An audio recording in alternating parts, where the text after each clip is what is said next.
And with that, I'm ready for season 2.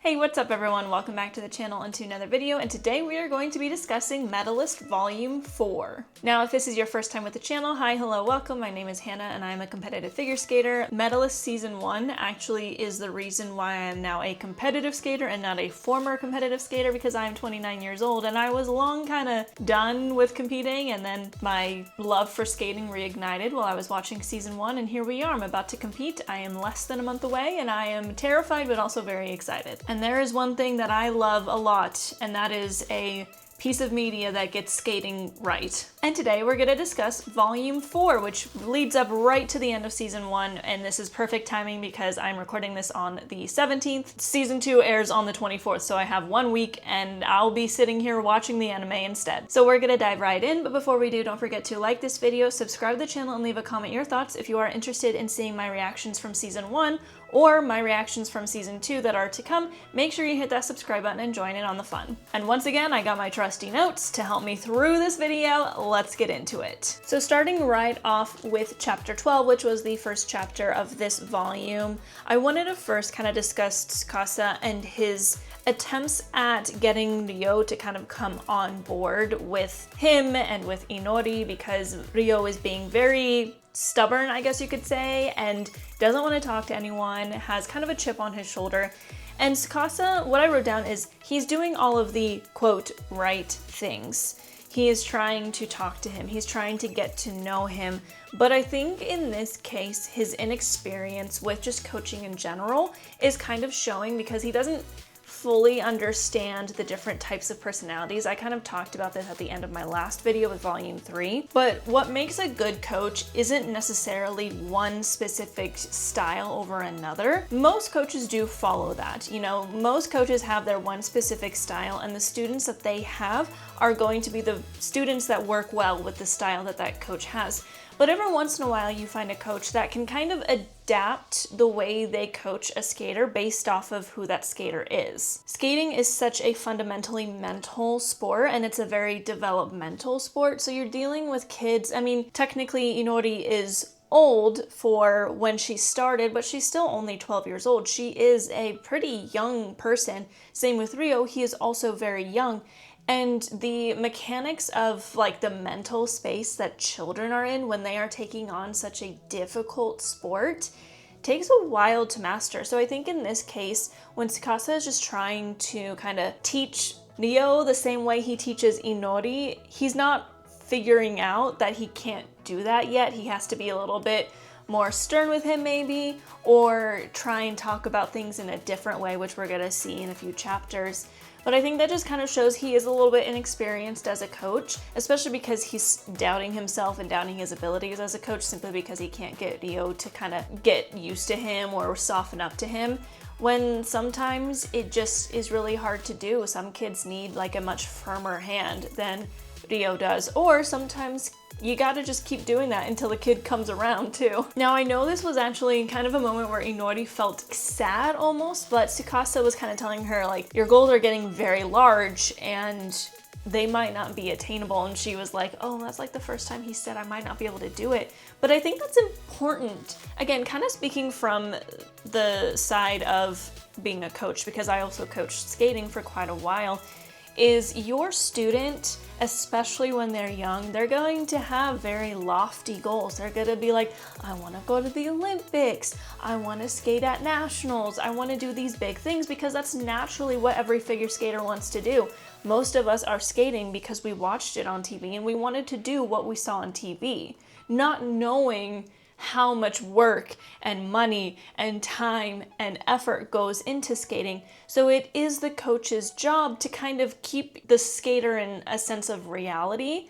When your goals start to get too lofty and too crazy, you either need to just tell them we need to like reel it back and have slightly more realistic goals, or you need to come up with a new training regimen, because not every skater is going to be able to do a new skate or training regimen. Like some skaters, what they're doing is their maximum. Like for example, for me right now, my goal starting off with this season was I really wanted to qualify for adult nationals. That was kind of my main goal, but I was also very focused on just having fun. I don't want to put myself in a position where I'm going to be constantly stressed and constantly frustrated, because I ended kind of on that note when I was in my early 20s. We realized, and by we I mean my coach and I, we realized that in order for me to continue to just enjoy what I'm doing, we have to do a easier program, which means my base value is quite a bit lower than what most of the skaters in my group are going to be attempting.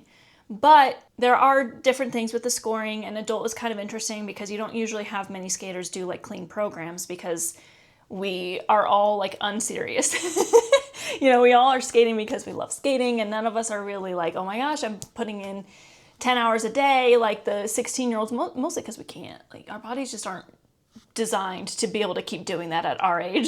Like, it just is real. Like, I get 45 minutes into my session, I'm gassed, I'm done. Like, it is, most of the time I'm doing an hour-long session, and it takes a lot of energy to get to that final 10 minutes. And granted, when I was skating before, I was able to do an hour and a half easy. So it's just a very different experience. But I had this goal of, I swear this is going to get back to what I was talking about with Medalist, I promise. One of the reasons why I want to talk about Medalist is so I can talk about this. So bear with me here. But one of the things I had to do was kind of realize that maybe like qualifying for nationals is a bit too lofty of a goal for the comeback journey that I'm on right now. Not to say that I can't go for it again next year or the year after that. It depends. I do feel like I kind of work off of a time limit, mostly because, like I said, I'm almost 30. I do want to have kids. So, my husband and I are thinking about like, when is it going to be realistic to say, okay, the skating is done, it's time to have a family, maybe pick it back up after, like that sort of thing. But I had to kind of reel it in because I just realized that nationals was maybe a bit too lofty of a goal. Now, I'm not saying I'm not going to get there with the program that I have. If I go out and I do a clean program that looks nice, my components will be nice and high, I get my spin levels, like I'm still getting a lot of points, I'm just not doing double jumps. I can still probably manage to qualify depending on how the group goes, but I'm not like focused on it now. I have had a talk with myself to just be like, hey, it's okay. Going to nationals is definitely like the ultimate dream here, but if it doesn't happen, just continue enjoying what you're doing. And that was why I came back. So, long story short, to get back to what Tsukasa was kind of trying to reel her in and say, like, the reason that I am now saying, okay, I might not make it to nationals and that's okay, is because my coach kind of had to reel me in and say, you know what, like, you've only been skating for 6 months, 5 months if you count the fact that right after you started, you got really sick for an entire month. Yes, that happened to me and it was really frustrating. My body is like going through aches and pains because it's not used to being in this environment again. My coach just had to be like, let's do something easier. You still have good base value. You're just not going to have the highest base value that you can have, but the likelihood of skating a clean program and enjoying it and having fun is way higher. And I'm doing clean run-throughs in practice, which I never could do when I was younger. Like, I was going into these competitions and just kind of throwing things into the program and hoping they'll stick because I wasn't practicing well. But if I can practice well up into a competition, I have full belief in myself to be able to do well. So, this is taking me like 10 minutes to explain this, but I think that it's really good that Tsukasa, I just talked about his inexperience, understands that sometimes you have to reel it back in. And it's not to make the skater feel bad or say that they're not capable. It's to be like, hey, there's just some things that you can and can't do on your current training schedule. I could probably aim for nationals with double jumps if I added more skating time throughout the week.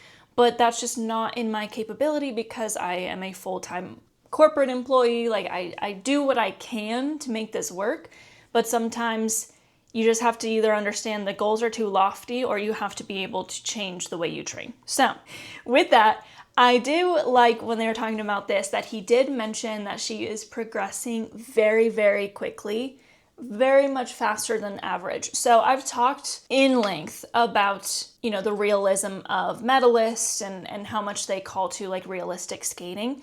And I do kind of give it a little bit of critique with the pace at which it goes. You know, Inori is moving forward very quickly, which is very uncommon. However, I think it's a manga slash anime.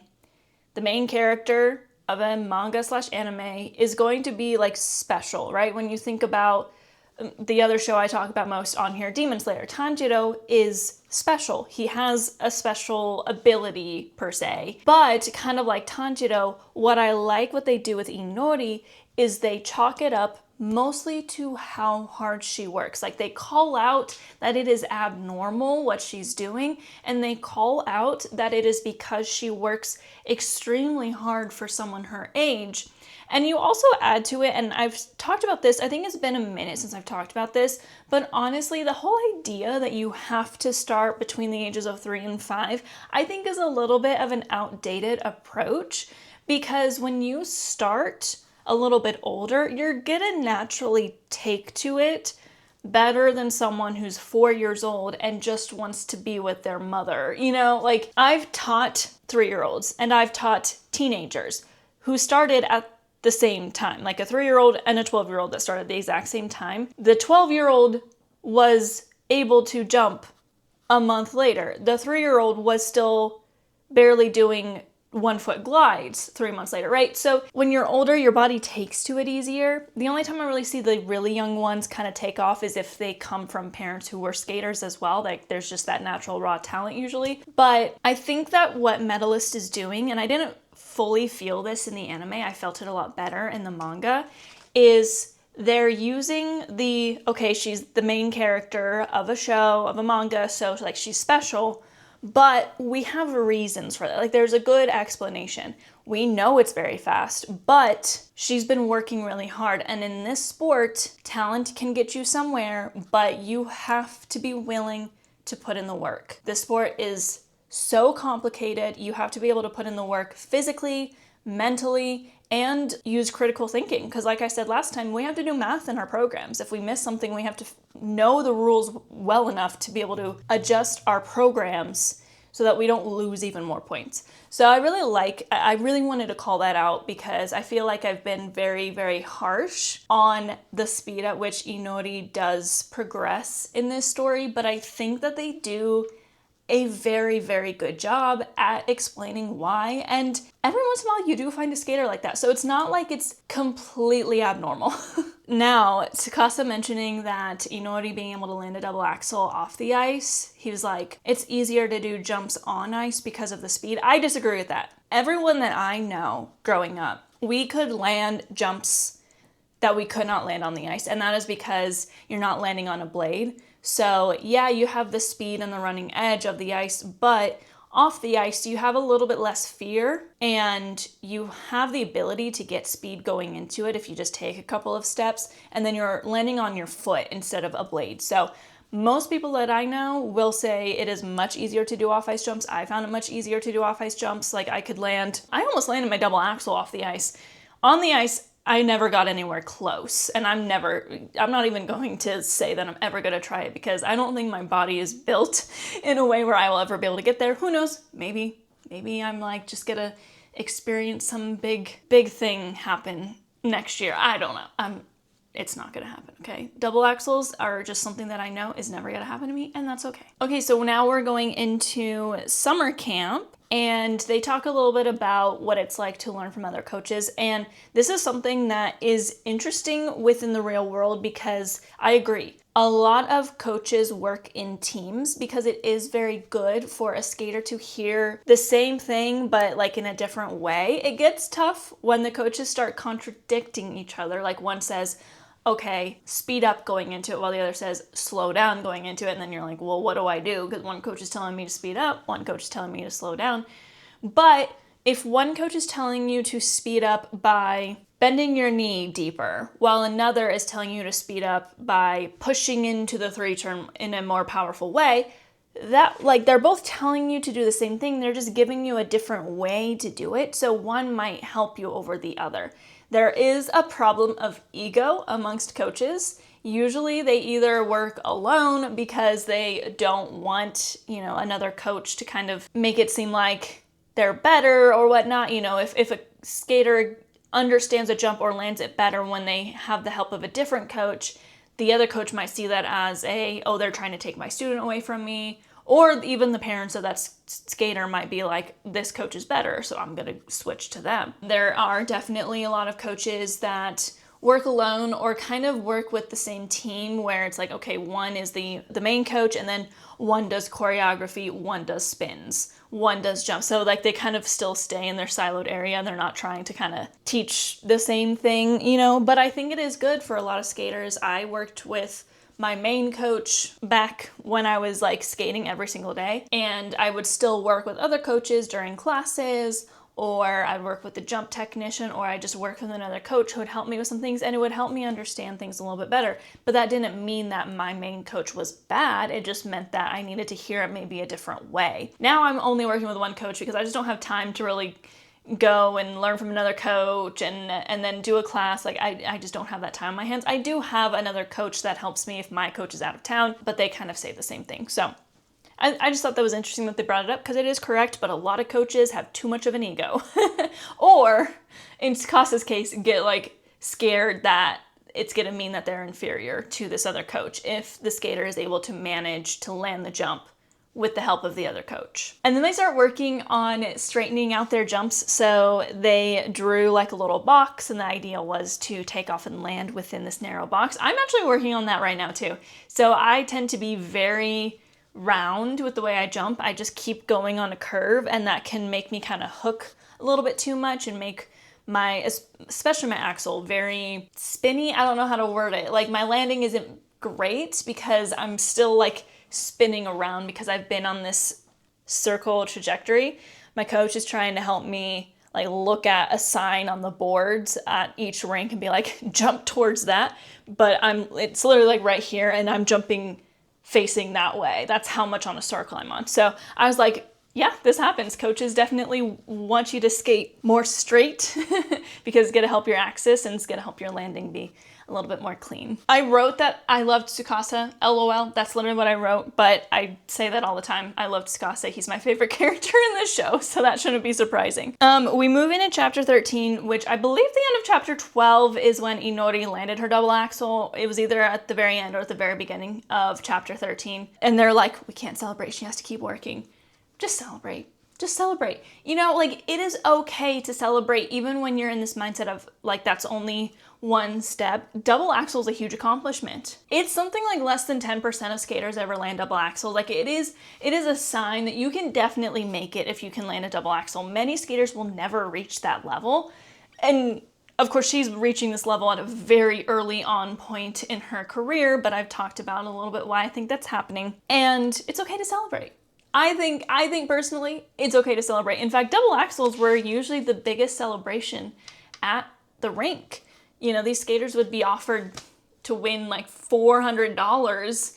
Meanwhile, if you land your single axel, it's like, here's 10 bucks. Like, it was always a big deal. And I think anytime you land a jump for the first time, you should have time to celebrate. I think that's a good thing to have. Just because you know it's just the start, because Inori has such lofty goals, doesn't mean you can't celebrate the wins that you have. And this is where we kind of started to talk and develop Rio a little bit more. And I just have to say, not from a skating perspective, but from just an enjoyer of media, the development of a lot of the characters within the story is really good. I'm really excited because I feel like Medalist really takes the time to one by one develop these skaters. And there's a lot of characters that are being introduced that we haven't really gotten to know yet, but I feel like they're all gonna get good development. They might not, but so far they've been doing a really good job that I just notice as someone who really enjoys stories that is heavily focused on developing the characters.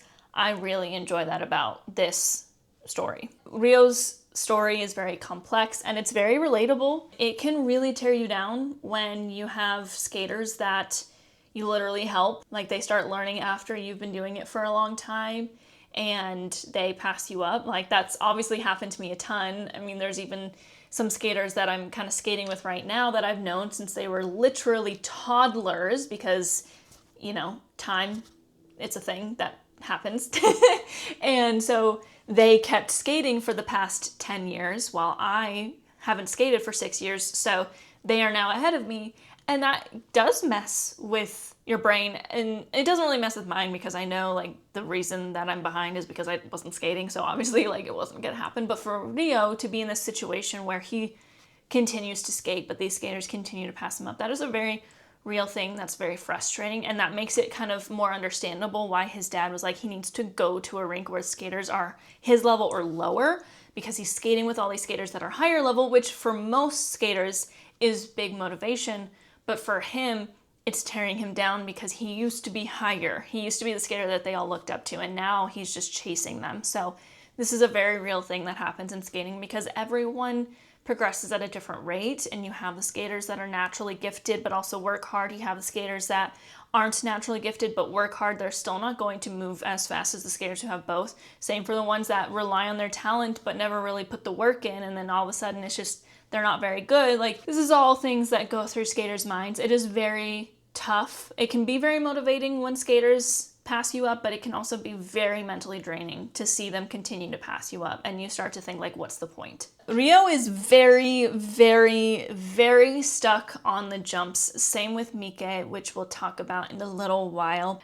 He needs to understand, truly, that it's not just about the jumps. However, Medalist is painting a picture of what skating should be, but the sport in real life is continuing to lean towards, yes, the jumps are all that matter. Like, it is truly getting to the point, especially in men's skating, where you have skaters that are very average skaters, but if they can jump, they're going to be winning things. So I'm going to do a nice little comparison in a moment. But they talk about Tsukasa. So Tsukasa starts kind of doing Rio's program. And when they're talking about it, they talk about the fact that his skating is on par with Jun, who's the Olympic champion.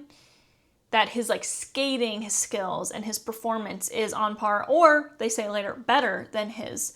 But he never made it anywhere. Like, he never even made it onto the podium at All Japan's in ice dance because no one would believe in him, no one would understand him. I think that first of all just shows what Tsukasa could have been if he had someone who believed in him from the start. I think he would have possibly been at the Olympics, maybe Olympic champion. You know, I think that's a great way of describing what happens when you start skating late, but no one in your direct circle really believes in you. But they're saying like he's better than him in skating, but he doesn't have the jumps. And I think that kind of shows where the sport is going. So we're going to move into chapter 14 where Tsukasa's still doing his thing. They're talking about how good he is. I want to give a comparison of skating today because I think this paints the picture of why figure skating is supposed to be this like artistic sport where it's equal parts technical and equal parts artistic. That's what makes it so difficult, is you have to look presentable, you have to look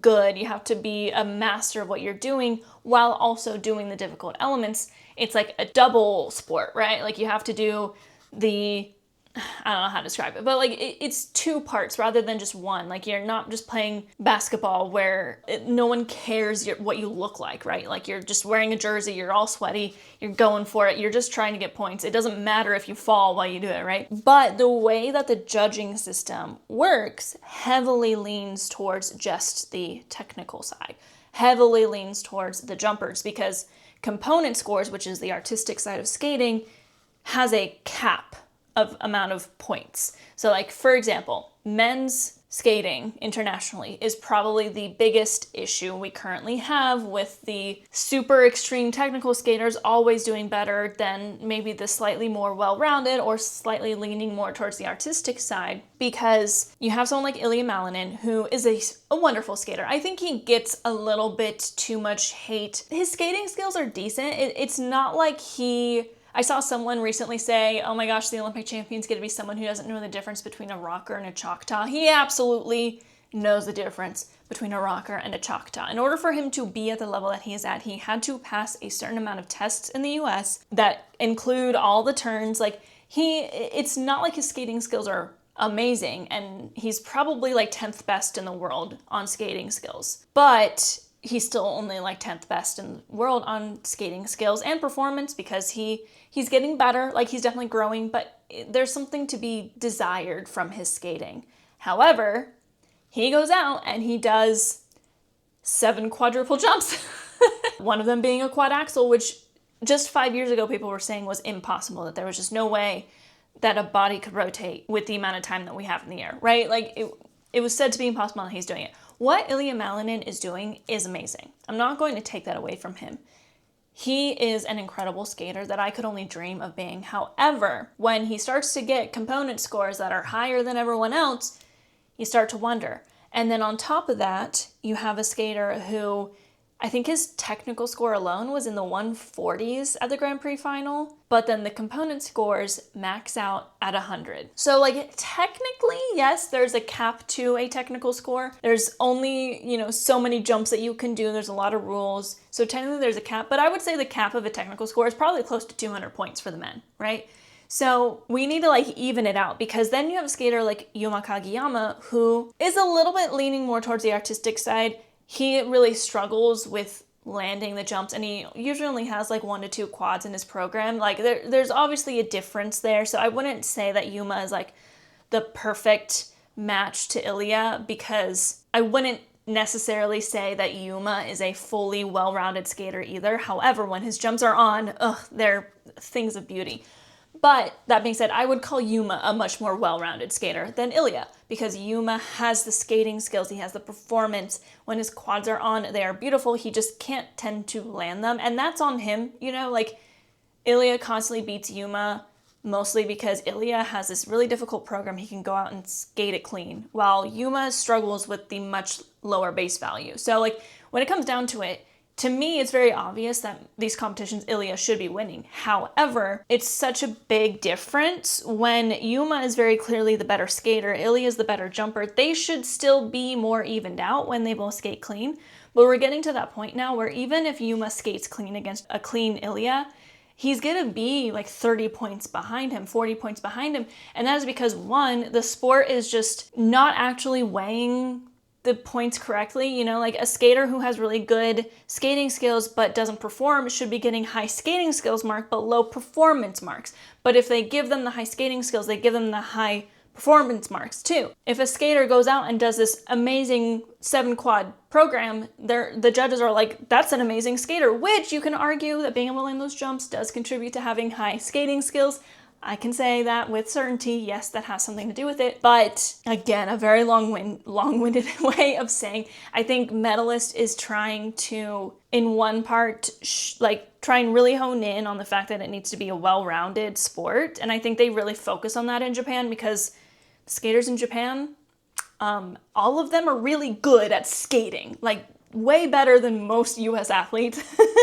Like the skating skills is just better from Japanese skaters. Like that's an objective fact. If you spoke to a US athlete that's on Team USA going to the Olympics, they'd probably say, yeah, like all of them are better at skating than us. However, can they do the jumps when it matters?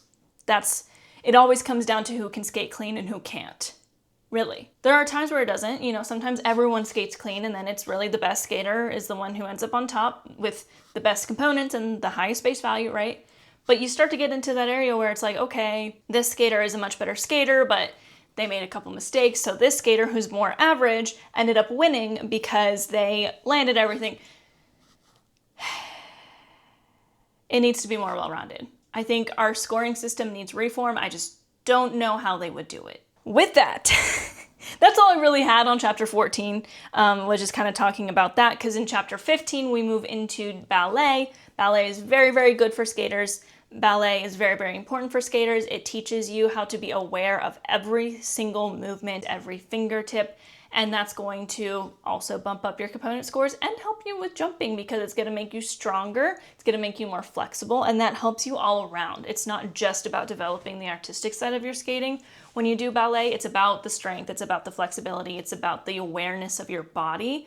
I did ballet, and I remember thinking I was going to be so good at it, and I was very unaware of a lot of parts of my body that I still am unaware of, that I need to work on. I should probably take ballet again. Let's be so real. Okay, so everyone's landing their triples. This reminds me so much of summer training camps. Not landing triples, but a lot of my friends and I, when we were younger and we had our summer training camps, we would all be landing new jumps during training camp. There's just something about the environment where you can dedicate your whole day to skating every single day. You have your friends. There's like this feeling of camaraderie between you and your training mates. And of course, at this point, Rio is feeling a lot better. He's like a lot happier, so he goes for it and he lands his triples. And then Mike lands her triple. Even though Inori was the first, she was like, wait, I'm allowed to do a triple-double combo. So then she ends up not landing the triple-double combo. It was so cute. And that's like very real. Summer training is magical for most skaters. We always look forward to it a lot. So moving into the level 6 badge test, this is actually surprisingly set up very differently from the novice test within the US. Testing in the US, when I was testing, was you do 2 tests per level. And you go through the levels, you do your moves in the field, which is the skating skills. It's called skating skills test now, but it was called moves in the field for forever. So I'm gonna keep calling it moves in the field because I've already passed all of my moves in the field tests. I'm at the highest level at that side. So I've never tested as skating skills. So it feels weird to say skating skills, it's moves in the field. And then you have your free skate test. Now moves in the field does not get you at that level competitively. Your free skate test does. However, you can do your moves in the field test in like 2 years before you do your free skate test for that level. Most skaters are going to try and get all the way to senior when they're only at like intermediate free skate test, which goes intermediate, novice, junior, senior. And senior is what you see on TV. So we definitely have it set up. In Medalist, they had it where they did skills, but it was jumping, and then they do their short program, and then they do their free, and they did it all on the same day. I think you can break it up. I think I did ask about this when I saw it in the anime, and someone said, yes, you can do it like one on one day, one a few weeks later, that sort of thing. But it's a lot more, and the tests are harder. Because I've tested my novice free skate, which is essentially what they're doing, but I never got anywhere near the level that they're at now. Because novice free skate in the US to test, I think the highest jump I had to do was like a double loop. I mean, even the senior free skate test in the US, the highest jump I think you do is a double Lutz.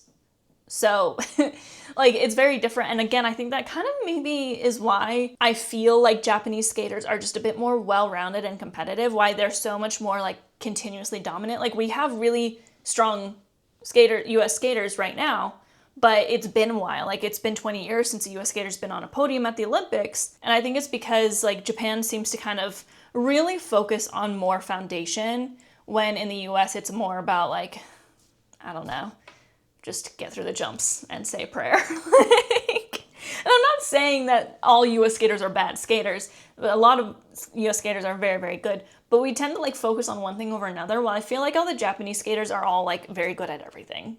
Like, it's interesting. They talk a little bit about the testing atmosphere, which is very quiet. There's no cheering, even though you're doing a program, and it's terrifying. It is.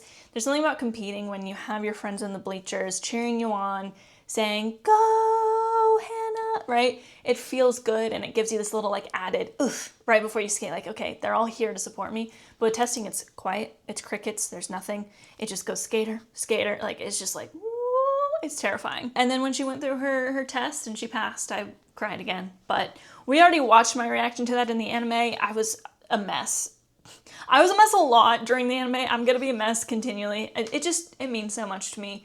Obviously, like, I have a lot of thoughts, I have a lot of passion about the sport and what I'm saying, because I keep going off on these really long tangents about either my skating or real life skating, because it's a passion of mine. I truly love it. So those were the notes I had on volume 4. I am so excited for season 2 to start next week. Now, I wanted to talk really quick because they just announced that I guess the sequel to season 2 is not going to be season 3, but a movie. I'm torn. So usually when they announce movies of animes, I'm very excited. I love getting to see my favorite animes on the big screen. I'm like, yes, anime studio, go get your bag, get that movie money, like, do it. I'm glad that more are doing it. Yeah, the break in between, like, when it comes out in Japan and when it comes out here is annoying. I feel like Demon Slayer has one of the longer ones. Most other movies, it's like a week or so. So I'm hoping for Medalist, because it's a much smaller franchise and something like Demon Slayer, it's gonna be a much shorter break, or delay, I should say. That being said, I am technically a reactor, and I've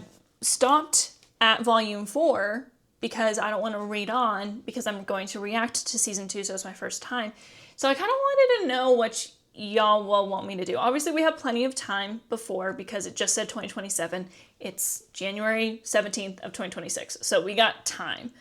but I don't know if I'm gonna be able to not go to the theater and watch it, especially because it's something that's like so important to me. But at the same time, like, I'm reacting to it. But my reactions aren't really about my reactions. I've always set it up a bit more as like, I'm a skater, so I'm gonna break it down. So it might still work. I don't know. I don't know what to do. You guys let me know how you would want me to do it, because I really do want to go see it. If it's being made into a movie, it deserves to be viewed as a movie in movie theater. Like, I'm a firm believer in that. So I want to support the studio, I want to support the anime, the animators, the voice actors, the production staff, everyone involved by going and seeing it. But I'm kind of like stuck because I'm like, but I want to react to it. This has been such a fun series. So anyway, and now let's talk about my scheduling for season 2. So I believe there's only 10 episodes, so it will end at the end of March, just like last year. So my plan is kind of this. There's going to be a couple weekends where I can't post on Saturday, and that is because I'm literally going to be competing and out of town or have something going on. I think it's only like 2 or 3 weekends, maybe 3, where I might be delayed. That'll be, so February 14th is my first competition, and I'll be in California. And then March 7th is sectionals. I think those are the only 2 days really that I will absolutely not be able to record on Saturday. There might be a couple other weekends here and there, but I'll try and figure it out. So outside of those 2 weekends, my goal is to post around 6 p.m. on YouTube on Saturday. And that's Pacific Standard Time in America. I know a lot of people who watch these videos are in Japan. That's 16 hours. You guys are 16 hours ahead of me. So that would be 10 a.m. in Japan on Sunday morning. But then Patreon is going to get it a little bit sooner. It'll get it like a couple hours before that. And of course it'll be unedited, so you'll be able to see things from start to finish. So make sure you join my Patreon, because I'll be doing all that there, as well as like the Demon Slayer stuff that I'm doing. So anyway, this is a very long video. I'm very excited for Medalist season 2 to start, and I hope you are too. I cannot wait to get back into reacting to it. I love this story, and I'm so excited to see what happens with Inori as she aims for Japan Nationals. It seems like we're really going there. So that is going to be it for today's video. If you liked it, don't forget to like this video, subscribe to the channel, and leave a comment your thoughts. And I will see you all next week for season 2. Mata ne!